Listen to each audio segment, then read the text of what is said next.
Salut à tous les amis, c'est Stéphane, très content de vous retrouver pour cette nouvelle vidéo. Aujourd'hui on va parler obsolescence programmée et qu'est-ce qu'on entend avec ce terme. C'est parti, on y va tout de suite, c'est parti.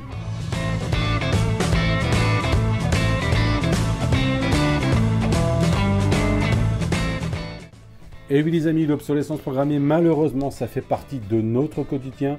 Les constructeurs sont assez malins pour concevoir des choses qui vont tomber en panne dans 2, 3, 4, 5 ans, ils le savent. Ils en jouent, en fait c'est pour nous faire dépenser de l'argent, c'est pour nous dire votre truc il n'est pas bon, changez-le. Il existe 3 types d'obsolescence programmée. La première c'est l'obsolescence technique, ensuite c'est l'obsolescence esthétique et ensuite c'est l'obsolescence logicielle. L'obsolescence technique les amis c'est quoi? C'est tout simplement un composant à l'intérieur de notre appareil, donc smartphone, ordinateur, imprimante, etc. etc. qui va tomber en panne dans 2, 3, 4, 5 ans après l'achat. Le constructeur le sait, et comme un fait exprès, ces composants-là qui tombent en panne sont bien souvent inamovibles. Ça veut dire que l'appareil qu'on a dans les mains ne sert absolument plus à rien, et on est obligé de le changer. Alors c'est vrai que ça peut irriter certains, parce qu'en termes environnement, écologie, c'est pas ce qu'il y a de mieux, mais voilà, ça existe, sachez-le. Moi j'ai eu le cas dans 2 domaines, avec une cafetière et avec une imprimante. Première, la cafetière, on fait tomber le récipient de la cafetière, il se casse, c'est du verre, ça se casse. On se dit tout simplement qu'on va aller à l'hypermarché, ça fait un moment déjà de ça. On se dit tout simplement qu'on va aller dans un hypermarché trouver un bol correspondant, comme on en voit en vente, les bols seuls on en voit en vente. Hein. Et là il se trouve que notre cafetière avait peut-être 4 ans, 4-5 ans. On est allé dans divers hypermarchés, Leclerc, Carrefour, quoi. On n'a jamais trouvé le bol correspondant. Notre cafetière qui avait quelques années était déjà obsolète. Le constructeur avait décidé de ne plus mettre en vente les récipients correspondants. Donc on a fait quoi? On a changé de cafetière, parce qu'une cafetière sans récipient c'est un peu compliqué. Et on a changé de cafetière. Deuxième chose qui m'est arrivée à moi, j'ai acheté une imprimante Canon. Ça m'est arrivé il y a 2-3 ans déjà. J'avais acheté une imprimante Canon, je l'avais achetée neuve, elle a très bien tourné. Je m'en servais de façon pas intensive, on va dire. Et un jour, je la démarre, nickel. Le lendemain, je reviens, je la démarre. Je voulais imprimer une ou 2 feuilles, je ne sais plus. Et là, je vois sur l'écran de l'imprimante l'erreur 200 et quelques, je ne sais plus quoi. Je dis, qu'est-ce que c'est? Donc je redémarre, je bidouille, je débranche l'imprimante, je la rebranche. Je désinstalle le soft que j'avais mis sur l'ordi pour les réinstaller. Enfin bref, j'ai fait tout ce que je pouvais faire. Et finalement, rien, elle n'a jamais redémarré. Ce message en question apparaissait tout le temps. Et finalement, je me suis renseigné sur Internet. Et c'était quoi? C'était clairement de l'obsolescence programmée. Puisque sur Internet, j'ai vu que cette erreur 200 et des brouettes, là, c'était quelque chose qui arrivait au bout d'un certain nombre d'années. Ou alors un certain nombre de cycles d'impression sur cette imprimante-là. Et puis qu'il n'y avait rien à faire. Et clairement, je me suis vraiment renseigné. Je vous assure que je me suis renseigné sur Internet. J'ai demandé à des amis qui bidouillaient un peu tout cet univers-là, l'électronique, etc. Et ils m'ont clairement dit non, laisse tomber, t'as plus qu'à changer d'imprimante.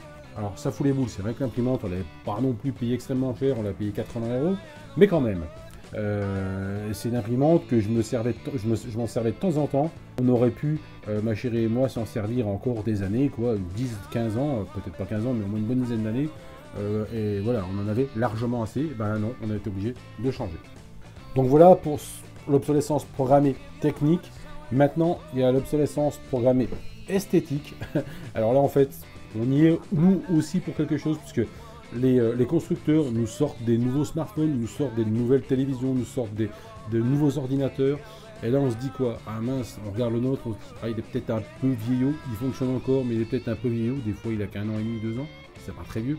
Mais bon, quand on est passionné, qu'on a envie d'avoir le dernier truc à la mode, on l'achète. Et là, ce qu'on fait, le service marketing des marques sont assez habiles pour nous dire ton appareil est trop vieux, prends pour le neuf, tu verras, tu seras plus content. Et c'est ce qu'on fait en général. Donc là, je pense que pour l'obsolescence programmée esthétique, c'est comme ça que je l'appelle, on a aussi notre rôle à jouer pour ne pas se laisser tenter par les sirènes des différents constructeurs. Mais bon, ça c'est facile à dire. Quand on est passionné, c'est plus difficile à faire. Troisième type d'obsolescence qu'on a les amis, c'est l'obsolescence programmée logicielle. Alors là, on est en plein dedans, je dirais, avec les smartphones. Vous avez Google d'un côté qui a son Android, qui sort une génération d'Android environ tous les ans ou tous les années et demie. Et on a la version iOS d'Apple qui sort tous les ans un nouvel iOS. Ce qu'ils font, ils rendent incompatibles certaines générations de smartphones pour les installer avec les nouveaux OS, donc Android ou iOS chez Apple. Alors, il y a des raisons techniques.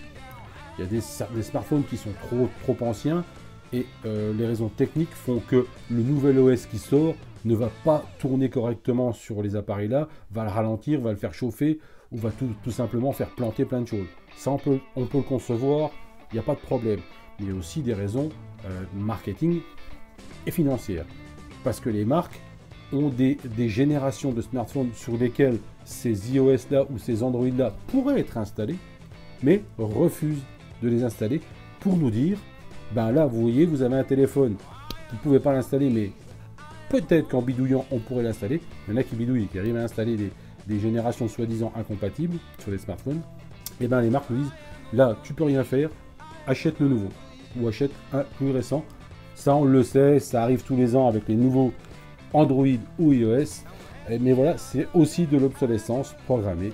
Donc voilà les amis, pour les 3 types d'obsolescence programmée, je voulais vous en parler. Donc, technique, esthétique et logiciel, ça existe, ça fait partie de notre quotidien. Voilà, c'est pas non plus ce qu'il y a de mieux en termes d'environnement, sachez-le. C'est pour ça que je voulais souligner une marque, le groupe Seb. J'ai vu une émission il n'y a pas très longtemps sur le groupe Seb. Alors je ne travaille pas chez Seb, j'ai personne de ma famille ou des amis que je connais qui travaillent chez Seb, mais j'ai vu une émission. Moi j'ai dit ces gens-là, ben voilà, je pense qu'ils font les trucs correctement. Ils ont montré un entrepôt en France, il est énorme, de pièces détachées, il est énorme. Et ils se sont dit à un moment donné, maintenant stop, toutes les machines qu'on va concevoir, tous les appareils d'électroménager qu'on va concevoir, alors on est surtout sur le petit appareil électroménager, on va faire en sorte que toutes les pièces soient changeables. En cas de casse, en cas d'usure, toutes les pièces, on peut les changer sur l'appareil. Et pour ce faire, ils investissent, ils développent dans l'impression 3D. Et donc Seb va nous imprimer en 3D la pièce qui est cassée ou qui a été usée par le temps, on va dire. Voilà les amis, j'espère que cette vidéo vous aura plu. Si c'est le cas, mettez un pouce bleu, ça fait toujours plaisir. Tous les liens de mes différents réseaux sociaux, Facebook, Twitter, Instagram et même Twitch sont en dessous de cette vidéo. Allez-y, allez checker les liens, vous verrez. Les amis, je vous dis à très bientôt pour une prochaine vidéo. Plein de bonnes choses à vous. Salut!